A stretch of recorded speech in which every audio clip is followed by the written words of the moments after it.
Assalamualaikum warahmatullahi wabarakatuh. Kami dari kelompok 7 ingin mempresentasikan tentang Integrating of Social Linguistics and ELT. Kami kelompok 7 beranggotakan Ahmad Zainu, Desrianti Amalia Nurosani, Firsa Septiani Sansiwar, dan Syifa Munifatul Zahra. Saya sendiri, Desrianti Amalia Nurosani, akan menjelaskan bagian pertama, yaitu What is Social Linguistics. Nah, ada beberapa definisi dari social linguistik yang disebutkan oleh para ahli. Yang pertama dari Spolsky. Nah, Spolsky menyebutkan bahwa social linguistik merupakan kajian dari hubungan antara bahasa dan masyarakat, variasi bahasa, dan sikap tentang bahasa. Lalu dari Hudson menyebutkan bahwa social linguistik merupakan kajian dari hubungan antara bahasa dan faktor-faktor sosial seperti kelas, umur, jenis kelamin, dan kedaerahan. Lalu yang terakhir dari Meyerhoff. Meyerhoff menyebutkan bahwa setiap masyarakat memiliki kode linguistiknya masing-masing yang dapat diterima untuk saling berinteraksi. Nah, contohnya itu seperti apa? Nah, contohnya begini. Saya mengirim pesan WhatsApp ke kalian yang isi pesannya hanya huruf P. Nah, huruf P ini merupakan kode linguistik yang mungkin hanya dipahami atau diketahui oleh sebagian masyarakat, terkhusus untuk anak-anak milenial zaman sekarang gitu. Mungkin orang-orang awam tahu bahwa P ini hanya sekedar huruf abjad atau mungkin indikasi variabel atau apapun itu ya. Tapi untuk kami, golongan anak-anak zaman sekarang, anak-anak milenial, huruf P ini memiliki arti lain, bisa sebagai sapaan atau ingin membutuhkan sesuatu gitu, tapi penting gitu loh. Nah, lalu dari definisi yang disebutkan oleh para ahli di atas menyebutkan bahwa sosiolinguistik ini berhubungan dengan penggunaan bahasa dan respon masyarakat terhadap hal itu. Lalu ada the subject of linguistic. Nah, di sini Fishman menyatakan bahwa sosiolinguistik itu sebagai kajian varietas, fungsi, dan pembicara dari bahasa tersebut. Nah, menurutnya juga bahwa ketiga hal itu bisa saja berubah. Lalu ketiga hal itu, varietas, fungsi, dan pembicara ini bisa saling berinteraksi atau berhubungan. Lalu dan yang terakhir ini bisa dimodifikasi dalam bentuk bahasa masyarakat.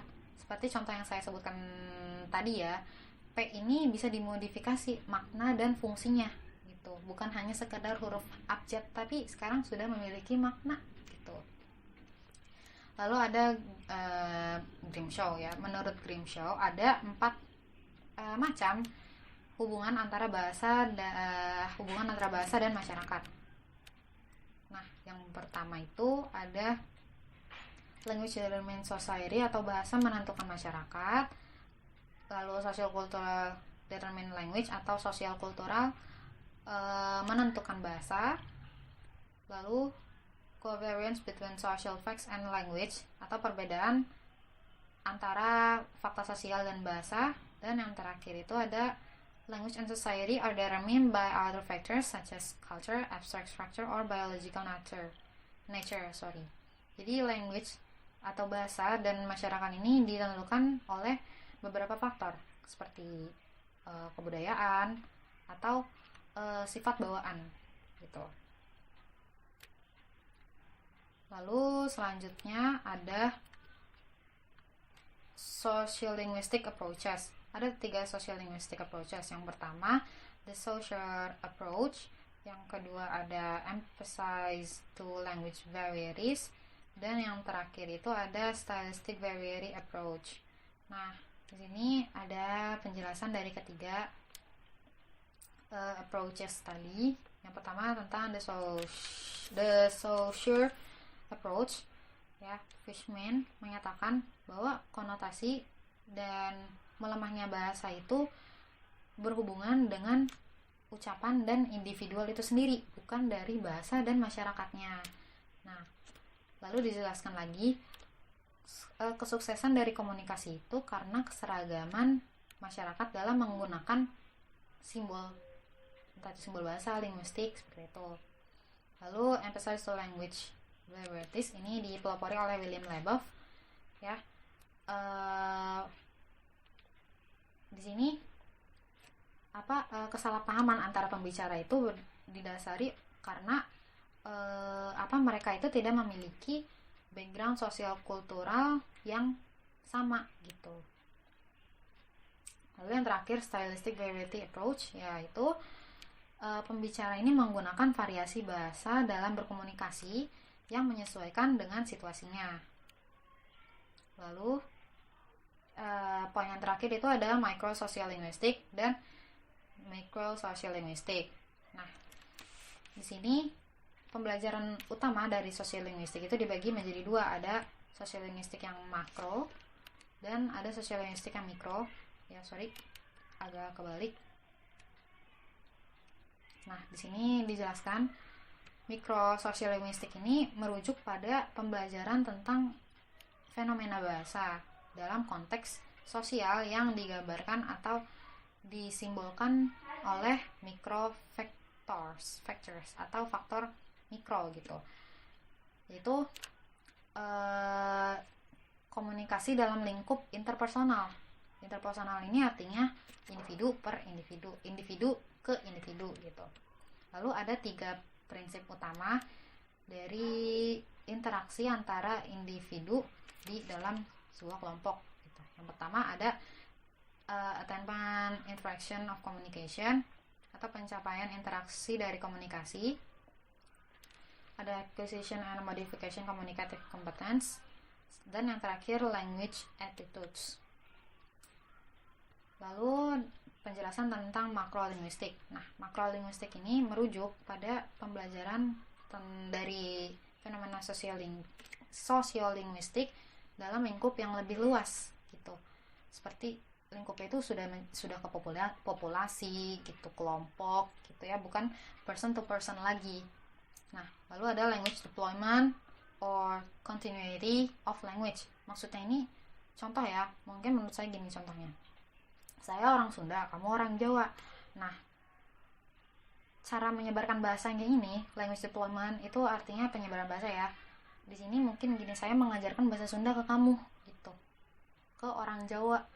Jadi ya udah, berarti orang Jawa ini tahu loh, oh begini bahasa Sunda gitu-gitu. Nah, penyebaran ini juga akhirnya bisa menjadi keberlangsungan adanya bahasa Sunda ini gitu. Jadi si orang Jawa misalnya iseng-iseng ngomong bahasa Sunda gitu kan, orang-orang pada penasaran apa sih itu teh, ngomong apa sih gitu kan. Nah, ntar orang Jawa ini loh, ini bahasa Sundanya, orang-orang yang lain jadi pada ngikutin. Jadi mungkin itu ya contoh dari language deployment or the continuity of language gitu. Nah, ada 3 aturan utama dalam macrolinguistik. Yang pertama language contact, yang kedua language conflict, dan yang terakhir itu ada language and social change ya. Jadi sebenarnya language attitude language itu sangat-sangat penting ya, karena setiap orang itu memiliki sikap berbahasa yang berbeda-beda.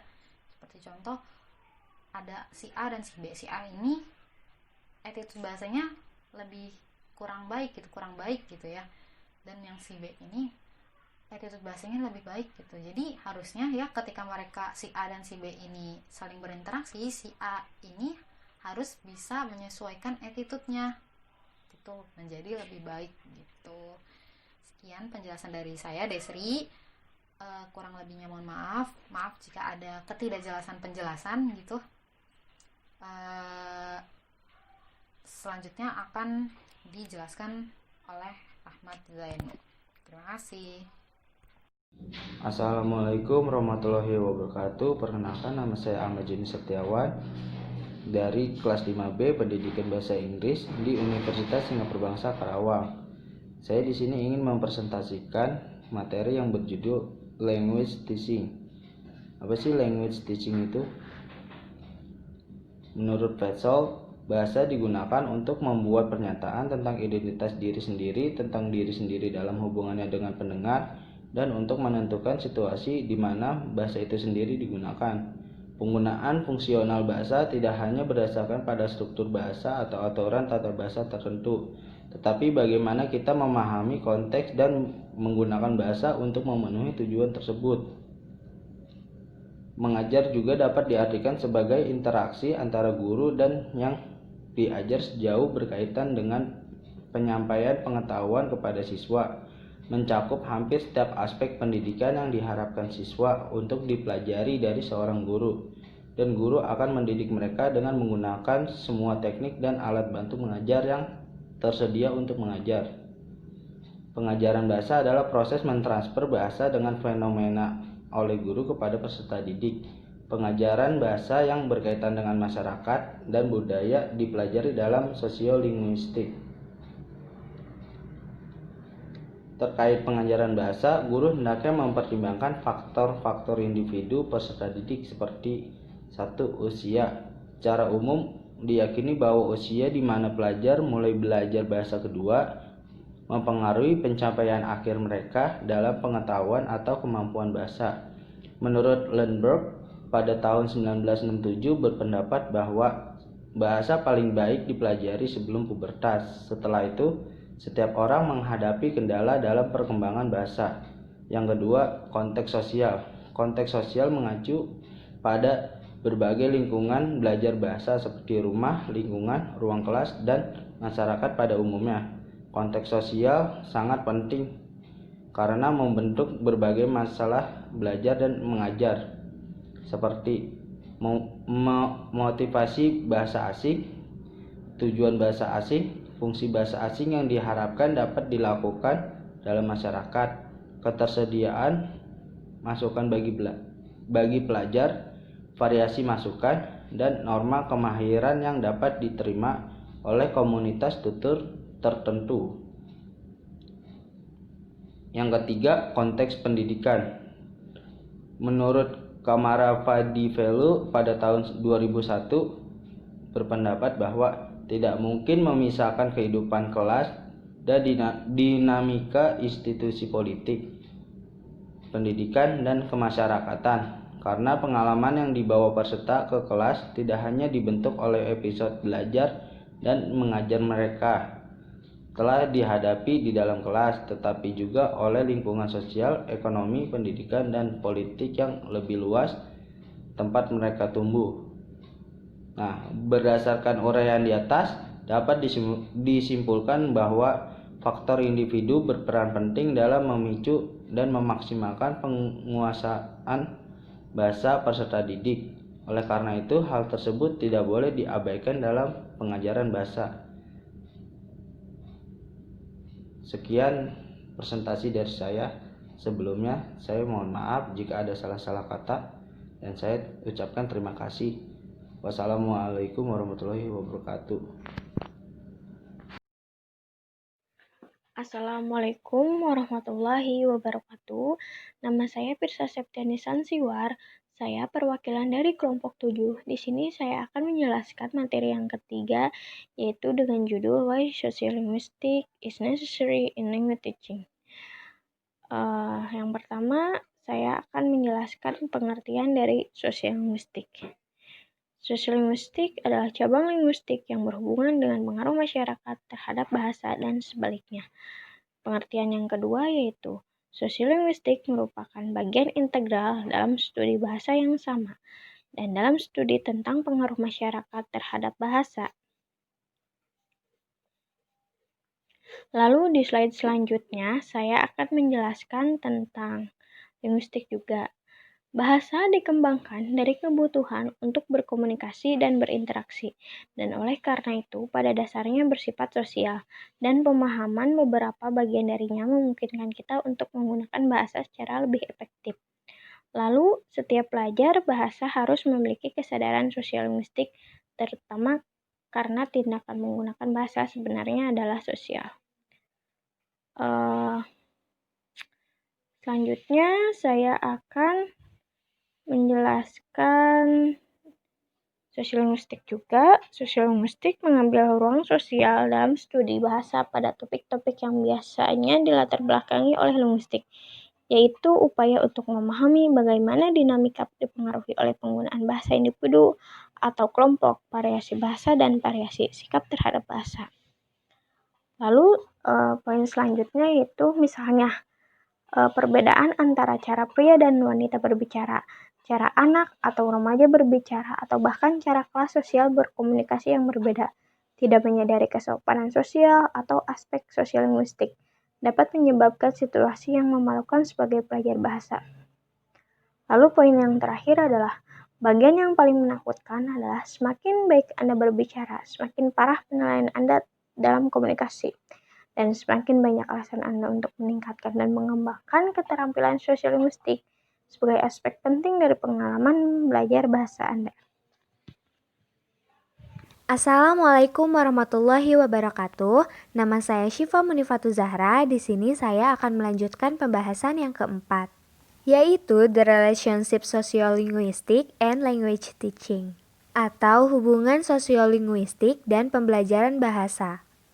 Perlu untuk kita ketahui terlebih dahulu, bahasa adalah komunikasi pikiran dan perasaan melalui suatu sistem sinyal subjektif seperti suara-suara, gerak tubuh, atau simbol tertulis yang digunakan orang maupun komunitas yang berbeda. Di sisi lain, masyarakat adalah sekelompok orang yang berhubungan satu sama lain melalui hubungan yang persisten atau pengelompokan besar yang berbagi wilayah geografis atau vital, tunduk pada otoritas politik yang sama dan ekspektasi budaya yang dominan. Sosiolinguistik merupakan bagian integral dalam studi bahasa yang sama dan dalam studi tentang pengaruh masyarakat terhadap bahasa. Jadi, sangat penting dalam lingkup kajian oleh suatu bangsa atau pergaulan lain yang bahasanya sama. Sehingga dapat diketahui bahwa sosiolinguistik adalah bidang studi yang berkaitan dengan interaksi bahasa dan masyarakat, bagaimana semua aspek masyarakat berpengaruh pada bahasa, dan bagaimana bahasa berpengaruh pada masyarakat. Menurut M. Russell Holleder, terdapat 5 faktor sosial yang berhubungan dengan perspektif sosiolinguistik bahasa. Nah, 5 faktor tersebut diantaranya adalah ethnicity atau etnisitas, yang kedua adalah gender atau jenis kelamin, yang ketiga adalah geografi, yang keempat adalah social class atau kelas sosial, dan yang terakhir adalah occupation and role atau pekerjaan dan peran. Di sini saya akan menjelaskan satu persatu poin-poin tersebut. Yang pertama adalah ethnicity atau etnisitas. Etnisitas dapat menghasilkan variasi bahasa yang signifikan. Pengadopsian konstruksi bahasa kedua ke dalam bahasa pertama melambangkan frasa dan bahasa tata bahasa dari banyak etnis minoritas. Studi variasi bahasa karena kolonisasi telah menghasilkan penerimaan umum teori bahwa di mana dua bahasa berbaur untuk membentuk pidgin.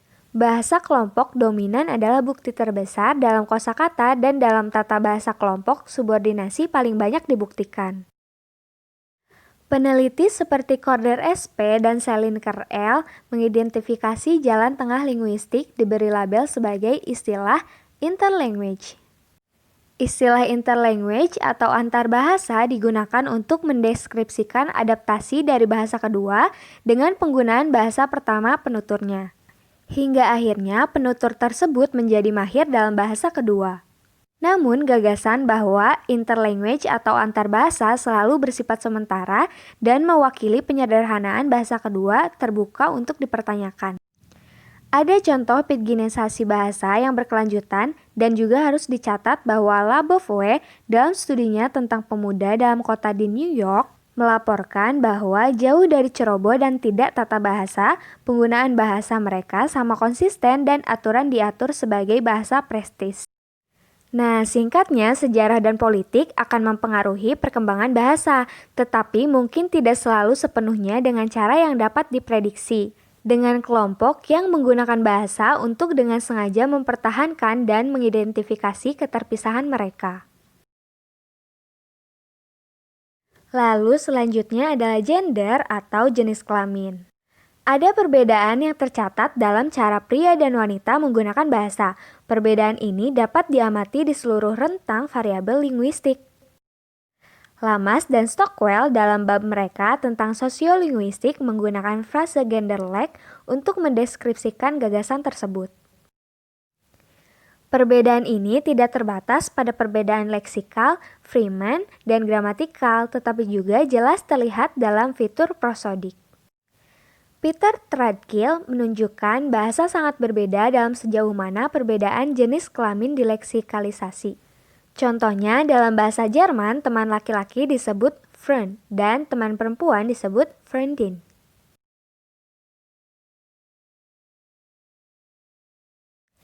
Selanjutnya adalah geografi. Semua bahasa menunjukkan variasi geografis. Perbedaan regional bisa kuat atau tidak kentara. Mengapa? Karena masalahnya semakin rumit dalam masyarakat industri yang memiliki mobilitas geografis umum. Beberapa bahasa mengalami variasi regional yang kuat, seperti Jerman Utara dan Bavaria, sehingga pemahaman menjadi masalah nyata.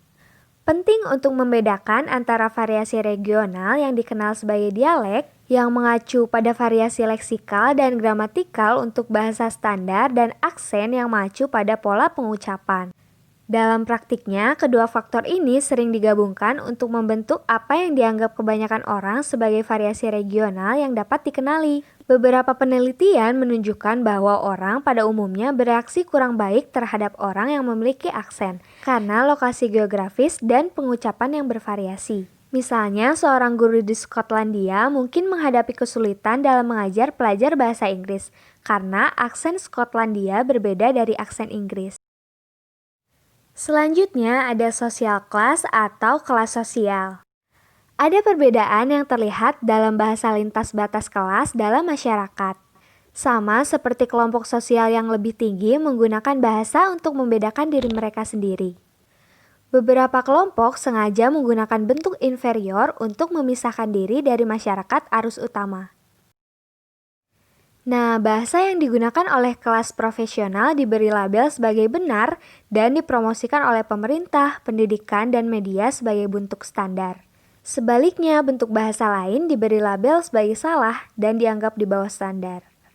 Namun demikian, varietas yang distigmatisasi sering bertahan bahkan di bawah tekanan yang cukup besar karena kelompok tetap setia pada bentuknya sebagai alat untuk membedakan diri.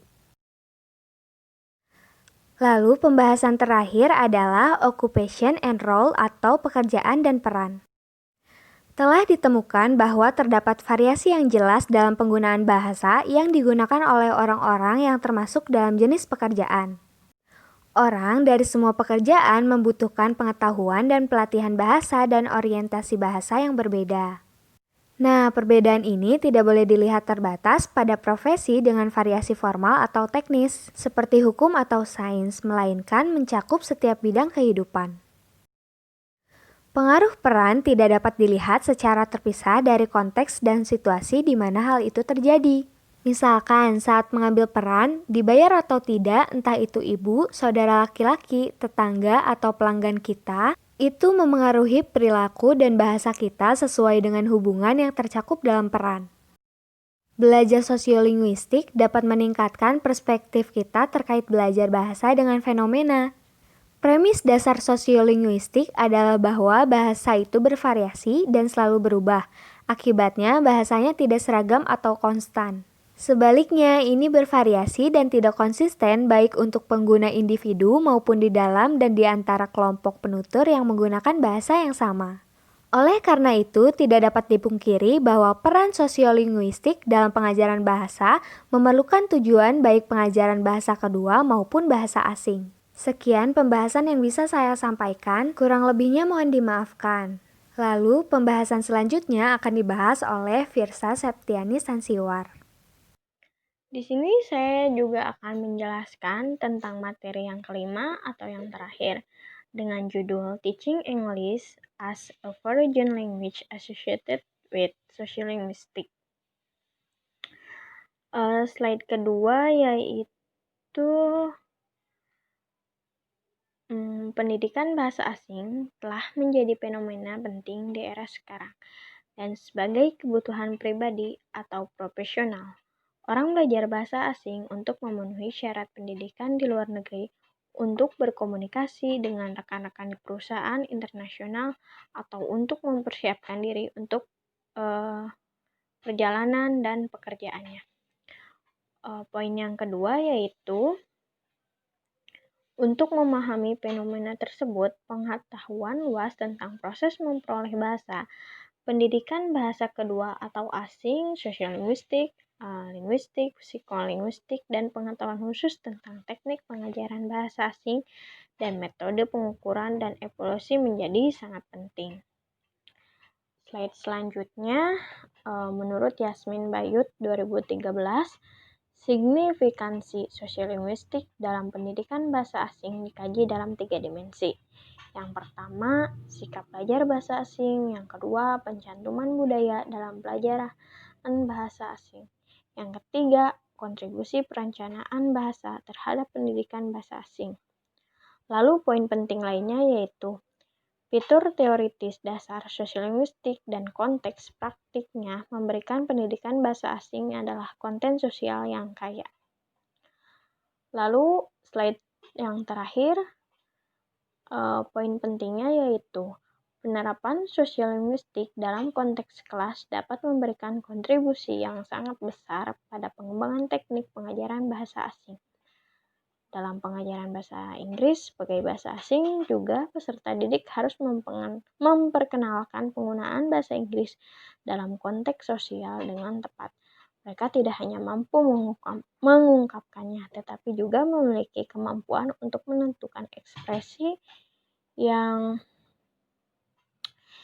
tepat untuk situasi, kelas, waktu, usia, jenis kelamin, dan konteks sosial lainnya yang sesuai.